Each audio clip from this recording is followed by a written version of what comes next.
Bonjour à toutes et tous et soyez les bienvenus dans ce nouvel épisode de Sur la route. Aujourd'hui, nous vous proposons une rencontre avec... Moi, je m'appelle Audrey Poupon, j'ai 36 ans. Je suis bénévole au collectif Passerelle Citoyenne et je vais parler du Festival du territoire durable. Dans cet épisode, il sera question de zéro déchet, de prise de décision concrète, de s'investir à fond dans l'associatif, de convertir son monde, de convaincre par l'exemple, d'être dans la démarche et de se heurter à des murs, d'atterrir, de vivre parfois à l'opposé de ses convictions, d'entrer par une petite porte, de gratter et d'avoir envie que les choses avancent. Un portrait en toute simplicité, mais profondément ancré dans la réalité, enregistré au Point commun à Tournon en septembre 2022. Alors, moi, j'ai fait 10 ans dans l'hôtellerie-restauration et j'ai eu un petit déclic, c'était en 2017, par rapport à l'état de notre planète et voilà, et comment on vivait. Pourquoi ? Tout bêtement, je suis tombée sur une vidéo sur YouTube qui expliquait que toutes les bouteilles plastiques qu'on mettait dans le conteneur de tri n'étaient pas recyclées. Voilà. Et donc là, je me suis dit, quoi, on nous a menti, c'est une catastrophe. Et de là, je me suis beaucoup documentée, j'ai creusé, voilà, plein d'autres vidéos ont suivi, des pétitions, voilà, c'est parti comme ça.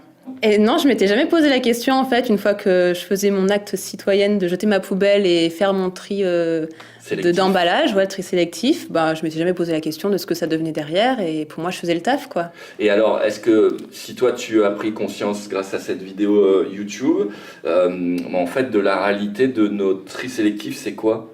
Concrètement, c'était sur le plastique. De mémoire, entre 15 et 20% seulement du plastique est recyclé. Parce qu'en fait, le plastique n'est pas recyclable à l'infini, comme le verre, par exemple. Et en gros, à chaque fois qu'on fait une bouteille neuve de plastique, il y a une partie de plastique recyclé, mais on rajoute toujours de la matière neuve, quoi. Tu vois cette vidéo, tu as une prise de conscience, ouais. Et qu'est-ce qui se passe après ? Ce qui se passe, que c'est sur le plan perso, donc à la maison, on s'est engagé dans la démarche zéro déchet. Donc voilà, réduire nos déchets à la source. De là, j'ai voulu instaurer des mesures dans mon travail. Donc je rappelle l'hôtellerie. J'ai fait chou blanc, hein. C'était très compliqué. Et puis c'était une période aussi un peu compliquée au boulot et j'ai décidé très peu de temps après de démissionner. Donc là, s'en est suivi une période de 2 ans de chômage parce que je ne savais pas dans quoi travailler. L'hôtellerie, je voulais plus en entendre parler. Voilà, je me projetais pas en fait. 2 ans de chômage et là, je me suis investie à fond dans l'associatif. Donc j'ai commencé. Je crois que j'ai rejoint Passerelle Citoyenne justement. Donc ça, c'était en 2019. J'ai rejoint l'Université populaire de Tournon, l'UPVH. J'ai été bénévole au bar associatif Le Point commun. Avant ça, j'étais déjà bénévole à Alternativa Valence. Voilà, j'ai fait plein de choses pendant 2 ans.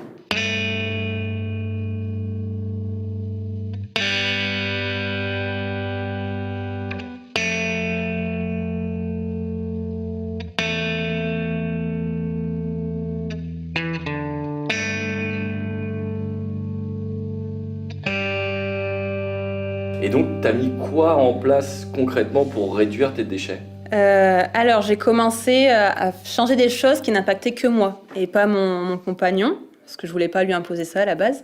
Donc, c'était surtout dans la salle de bain. J'ai remplacé tout ce qui était jetable par du durable. Après, je me suis attaquée à la cuisine, donc j'ai enlevé l'essuie-tout. Je me suis dit, on peut très bien servir juste d'une simple éponge, ça va très bien. Et après, j'arrivais au moment où il fallait quand même que je l'implique. Donc je lui en ai parlé, il a été totalement partant. Le seul truc qu'il m'a dit, c'est que tu me laisses le papier WC. Voilà, c'était la limite à ne pas dépasser. Je fais, il n'y a pas de souci. Et de là, on a changé beaucoup de choses. Tout ce qui est jetable, on l'a éradiqué. On a essayé de le remplacer par du durable, du lavable. Tout ce qui est course, j'achète au maximum en vrac. C'est un tiers de la poubelle, les emballages, hein. Donc on réduit déjà bien. Un autre tiers à peu près, c'est le compost, mais ça, on faisait déjà notre compost à la maison, donc voilà. Et puis il y a plein de trucs qu'on n'achète plus. Tout ce qui est gâteau industriel, on s'est sevré. Ça, c'était très compliqué pour moi, mais voilà. Soit on fait nous-mêmes, soit on mange pas, en fait. D'accord. Voilà, il y a les yaourts, pareil. On en mangeait beaucoup, on en mange beaucoup moins. Voilà, c'est vrai que ça remonte maintenant, alors j'ai un peu du mal à me remémorer les étapes de notre démarche. Et ça, c'était, là tu parles de ton couple hein, et de la manière dont ça a impliqué justement ton compagnon et ton entourage. Ouais, alors c'est plus compliqué déjà quand on sort du foyer. Surtout qu'au début, j'étais dans l'optique de convertir tout le monde au zéro déchet. Et en fait, je me suis heurtée à des murs. Donc j'ai essayé d'être pédagogue et puis en fait au bout d'un moment j'ai laissé tomber parce qu'on s'épuise et je me dis le meilleur moyen de convaincre c'est l'exemple. Donc par exemple quand on se fait une soirée chez des potes, j'arrive avec mon apéro ou mon saucisson sans emballage, zéro déchet, voilà et ça se fait comme ça quoi, par petites touches. Là on est en 2022, ça commence à faire quelques années. Est-ce que il y a des gens dans ton entourage qui ont changé un petit peu leurs habitudes? Je pense pas tant que ça. Non, et après, il y a par exemple quand on est invité à manger chez mes parents, ma mère est toute fière de sortir les serviettes en tissu au lieu du jetable. Mais voilà, c'est vrai que ça va pas très loin. Mais le zéro déchet, c'est vraiment, il faut être prêt aussi à se lancer dans la démarche parce que ça demande quand même une réorganisation complète de la façon dont on fait les courses, où on les fait. Et je suis consciente que tout le monde n'est pas prédisposé à changer comme ça, quoi. Donc après, ça va être, j'ai fait les Noëls qui ont suivi, j'ai beaucoup fait de cadeaux dans ce sens-là, où j'offrais des alternatives durables et lavables à mes parents. Voilà, non, ils sont pas forcément allés plus loin que ça. Donc après, j'en parle plus du coup avec les gens qui sont dans la démarche et qui posent des questions du coup, qui veulent savoir comment aller plus loin. Là, oui, je vais beaucoup plus développer avec ces personnes-là qu'avec des personnes qui ne sont pas prêtes à se lancer dans la démarche en fait.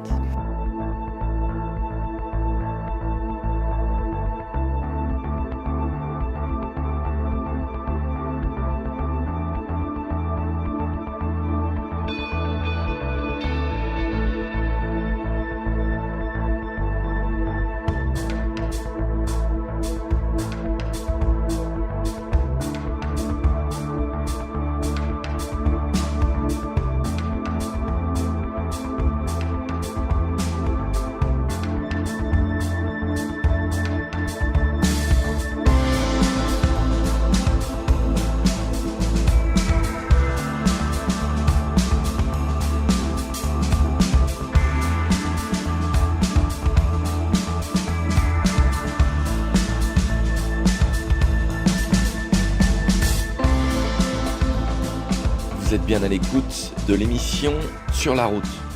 Aujourd'hui en compagnie d'Audrey, qui nous parle de son parcours et du collectif La Passerelle Citoyenne. Retour à l'entretien.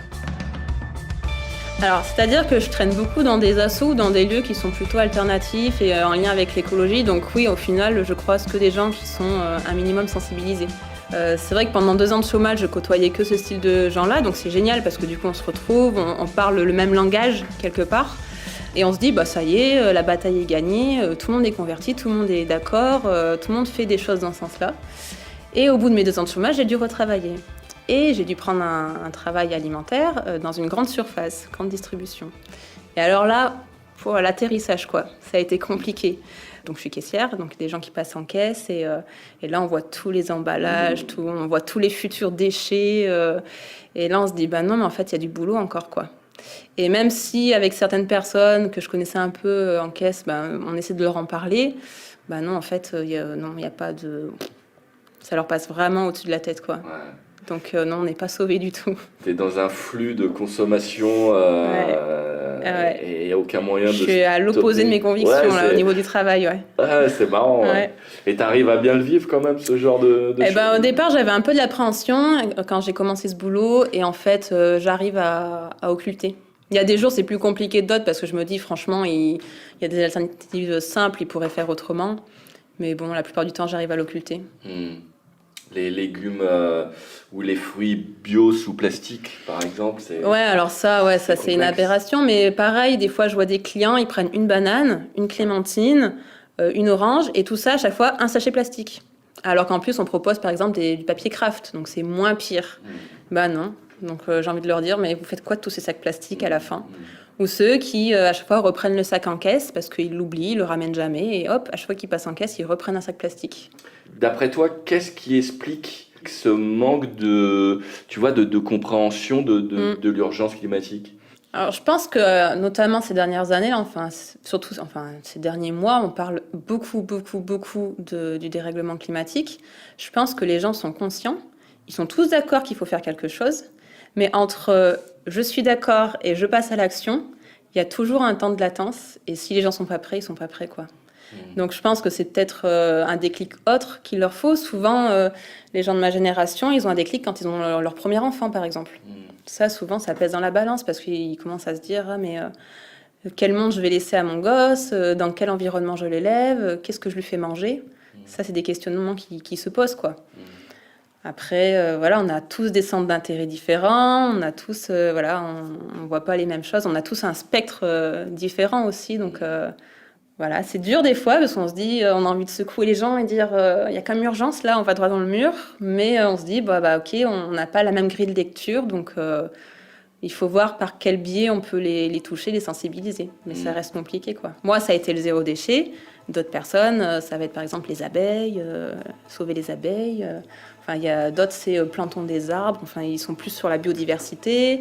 D'autres qui sont plus sur les énergies. Enfin, voilà, il faut trouver où la personne est la plus sensible. Et ça peut faire une porte d'entrée après dans une réflexion plus globale.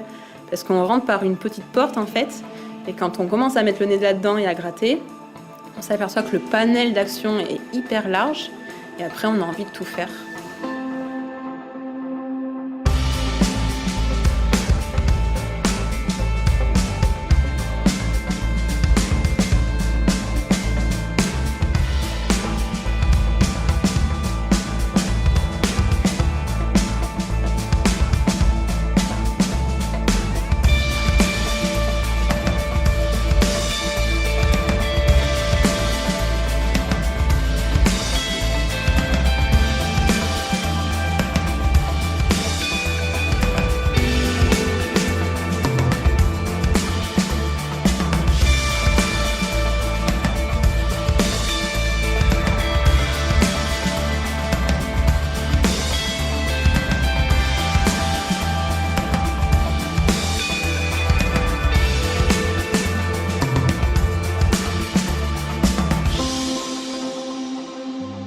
Sur la route, une série de portraits radiophoniques proposés par l'association Résonance.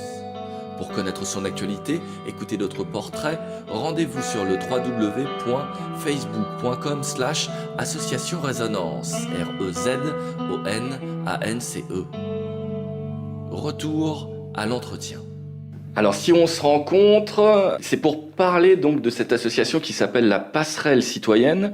Alors déjà, de but en blanc, n'y allons pas par quatre chemins. Alors la Passerelle Citoyenne, qu'est-ce que c'est ? Alors déjà, on n'a pas le statut d'association, on est un collectif de citoyens. Donc on travaille, on est relié au centre socioculturel de Tournon. Et donc on est quelques-uns à s'être regroupés avec l'envie d'agir sur notre territoire, de faire des actions en faveur de la transition écologique, pour voir très très large. Et dans cette passerelle citoyenne, on a 3 groupes de travail actuellement qui sont passerelle mobilité. Donc ils vont organiser tous les trimestres une Vélorussion, qui est une manifestation à vélo pour montrer, oui, les cyclistes sont là et ils veulent des aménagements sécurisés en ville et ailleurs. Ils vont aussi faire du travail avec la mairie, par exemple, pour justement réfléchir à de meilleurs aménagements cyclables. Ensuite, il y a Passerelle Énergie qui sont en train de créer une société pour faire une centrale villageoise. Donc là, donc ils le font avec l'agglo et pas mal de villages environnants pour poser du photovoltaïque et produire une énergie propre sur place, quoi, et la réinjecter dans le réseau. Et Passerelle Consommer Autrement, dont je fais partie plus particulièrement. Et là, alors en ce moment, on a une campagne Mon Commerçant Zéro Déchet. Donc, c'est-à-dire qu'on a démarché tous les commerçants de Tintournon et quelques villages alentours pour apposer un macaron quand ils acceptent que le client vienne avec ses contenants pour éviter tout ce qui est emballage. Et là, donc le macaron est distribué, on en a la phase où on va les lister et après on va communiquer sur les commerçants qui font la démarche d'accepter les contenants. Et en parallèle, on organise des repair cafés, donc au point commun, au bar associatif de Tournon. Et là, c'est encourager les gens à venir faire réparer leur matériel cassé avant de racheter, éventuellement. Et des bénévoles sont là pour aider à réparer ensemble le matériel, du petit électronique, des petites choses cassées, des vêtements à repriser aussi. Et hormis du coup ces 3 groupes de travail, on organise de temps en temps des événements. Et là, l'événement de cette fin d'année, c'est le Festival du territoire durable. Donc qu'on fait en partenariat avec Archaglo du coup. Et c'est différentes soirées, différentes activités sur plusieurs jours avec des thématiques différentes. Et vraiment là, l'objectif, c'est de faire intervenir des gens qui sont déjà dans la démarche, dont c'est le métier. Je pense notamment par exemple à l'habitat des personnes qui travaillent en bois paille, en isolation naturelle. Et qui transmettent du coup ce qu'ils font et dans l'espoir de dire aux gens qui sont là, ok, il y a plein de choses à faire, ça existe déjà, après c'est des choses à développer, mais il y a moyen de faire mieux, quoi. Et donc un peu plus précisément, jetons un œil au programme. Ouais, on peut parler un peu des thématiques. Déjà, la soirée d'ouverture, alors c'est la venue de Jean-Claude Minch, le maire d'Ungersheim, une petite commune d'Alsace qui fait 2500 habitants. Donc en comparatif, c'est à peu près comme Saint-Jean-de-Museul.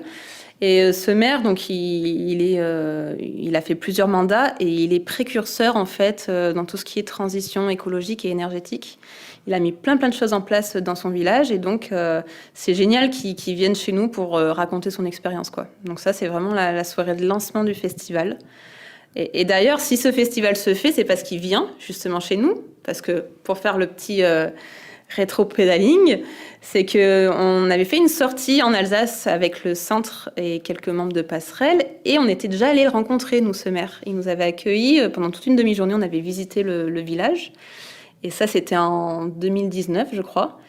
Et depuis, chaque fois, on le relançait pour qu'il vienne témoigner chez nous. Et là, il a accepté. Et en fait, tout le festival s'est fait par rapport à sa venue. Donc de là, on s'est dit, on va proposer plein de choses. Donc effectivement, on va proposer toute une journée aux gens de faire du transport en centre-ville en Rosalie. En fait, on va les encourager en entrée de ville à laisser leur voiture sur un parking et se rendre au centre-ville en Rosalie. Donc ça, c'est pour parler un petit peu des mobilités douces et c'est un moment une façon un peu fun de sensibiliser aux mobilités douces. On a un spectacle aussi d'un Belge qui va parler d'effondrement mais de façon totalement décalée. Apparemment, c'est assez ubuesque. Puis après, on a beaucoup de tables rondes donc sur les thématiques produire une énergie locale, durable et citoyenne. On a une thématique se nourrir localement. On va faire intervenir des maraîchers, un paysagiste permaculteur, une table ronde bâtir autrement. Donc on va parler de rénovation et d'éco-construction. Donc c'est là où justement il y a la construction bois paille, il y a matériaux biosourcés, rénovation à la chaux, enduit terre, etc., etc. Des pratiques qu'on connaît pas forcément et on ne sait pas forcément qu'il y a des entreprises qui font ça par chez nous parce que tous les acteurs là qui interviennent sont quand même des locaux. Hein. On va pas les chercher super loin. Hein. Et puis la dernière table ronde, c'est résilience agricole et biodiversité, où là on a pas mal de maraîchers, je pense, qui vont faire un peu un bilan de l'été catastrophique qu'ils ont passé, d'un point de vue manque d'eau et chaleur, et de comment on va s'adapter au changement climatique dans les années à venir pour continuer à produire, quoi. Et l'importance de la biodiversité dans tout ça, quoi.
Imagine quelqu'un écoute cette émission à la radio ou en podcast et se dit mais bon sang, mais c'est bien sûr. Mais bon sang de bois. J'habite ici, j'ai du temps, j'aimerais rejoindre le mouvement. À qui il s'adresse, comment on vous trouve, qu'est-ce qui se passe? Ouais, alors déjà tout le monde est le bienvenu, le et la bienvenue. On recherche tout le temps des forces vives, donc il n'y a pas de souci. Alors pour nous trouver, donc déjà on a une page Facebook, Passerelle Citoyenne, pour voir un peu notre actu. Voilà, on communique beaucoup là-dessus. Et puis après on a une réunion mensuelle qui a lieu au Point Commun, donc toujours bar associatif de Tournon, là sur la plage Jean Jaurès.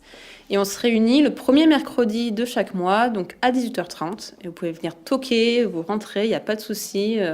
On vous accueille et comme ça, vous faites connaissance avec les membres du collectif et vous voyez un petit peu les travaux en cours. Et puis, si ça vous botte, on vous implique sur une tâche ou voilà. Après, chacun prend son temps, il n'y a pas de souci. Et les gens peuvent venir et proposer aussi des ateliers, des projets? Par exemple, on a fait le forum des associations il n'y a pas longtemps et beaucoup de personnes ont dit « Moi, je veux faire quelque chose dans le sens du compostage collectif notamment ». Et c'est pas une thématique qu'on avait abordée jusqu'à présent, mais on s'est dit, si plusieurs personnes sont intéressées par cette thématique, elles se regroupent et puis elles lancent quelque chose. Enfin, c'est très ouvert. Hein. C'est vraiment, les actions qu'on mène dépendent vraiment des membres et de leur volonté, ce qu'ils veulent faire sur leur territoire. Les éco-ateliers. Des rencontres inspirantes avec les acteurs de la transition écologique et solidaire. Proposé par Audrey.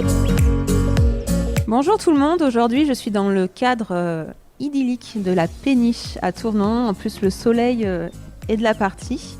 Je suis avec Raphaël qui est gérante associée donc, du Slow Food Café. On va vous parler du projet, de ce que c'est pour ceux qui ne connaîtraient pas l'adresse. Mais tout d'abord Raphaël, je te laisse te présenter rapidement, expliquer ton parcours et comment tu en es venu à ce projet. Bonjour, alors je suis Raphaël Avon, gérante de cette péniche et j'y travaille plutôt activement. Et j'ai appris que tu avais toi-même une émission de radio sur Déclic, tu veux bien nous en causer? Ouais, alors j'ai une émission qui s'appelle Les Éco-Ateliers. Alors il faut que je remette dans le contexte parce qu'en fait, donc, tout à l'heure je te disais, je suis salariée dans la grande distribution, mais en parallèle je suis aussi un auto-entrepreneur. Parce que je ne pouvais pas être dans l'écologie, dans le zéro déchet et travailler dans la grande distribution. Donc, moi, mon activité, je fais de la sensibilisation à l'écologie et à l'environnement et au zéro déchet plus particulièrement. Donc, j'anime des ateliers, mais aussi, du coup, j'écris des articles. Et je fais, du coup, l'émission Les Éco-Ateliers, qui est diffusée sur Déclic, mais qu'on retrouve en podcast sur mon site. Et là, du coup, c'est des interviews avec des acteurs locaux qui, à travers leur métier, ont une démarche éco-responsable. Donc ça peut être très varié. J'ai interviewé des maraîchers, j'ai interviewé une coiffeuse qui n'utilise que des produits naturels, j'ai interviewé une restauratrice, voilà, j'ai fait des interventions avec des enfants aussi. Donc c'est très divers et varié, mais toujours il y a un lien avec l'écologie, une thématique de l'écologie, quoi. Ok. Et du coup, on peut l'écouter, c'est quoi la fréquence ? Et c'est quoi ton site? Alors, Déclic Radio, la fréquence c'est 101.10. Donc on peut retrouver les podcasts, les éco-ateliers sur le site de déclicradio.fr si je ne me trompe pas. Et après, sinon, moi j'ai un site internet www.lesécoateliers.fr. Et là, on retrouve les articles, les podcasts et puis les activités que je propose. Et voilà, c'est fini pour aujourd'hui. Merci à Audrey et au café associatif Le Point Commun. Un entretien mené par Sébastien Roblin de l'association Résonance. Mixage et musique par Indie Ground. Si vous voulez en savoir plus sur les activités de la passerelle, rendez-vous sur leur page Facebook, le www.facebook.com/passerelle citoyenne. Et pour écouter les podcasts d'Audrey, rendez-vous sur le www.lesécoateliers.fr. Et puisque nous en sommes au lien, retrouvez cette émission sur notre page YouTube, notre page Mixcloud ou directement, et c'est nouveau, sur toutes les grandes plateformes telles que Deezer, Spotify, etc. Ça avance et c'est ça qui est bien. À bientôt pour une nouvelle émission. Sur la route, une série de portraits radiophoniques.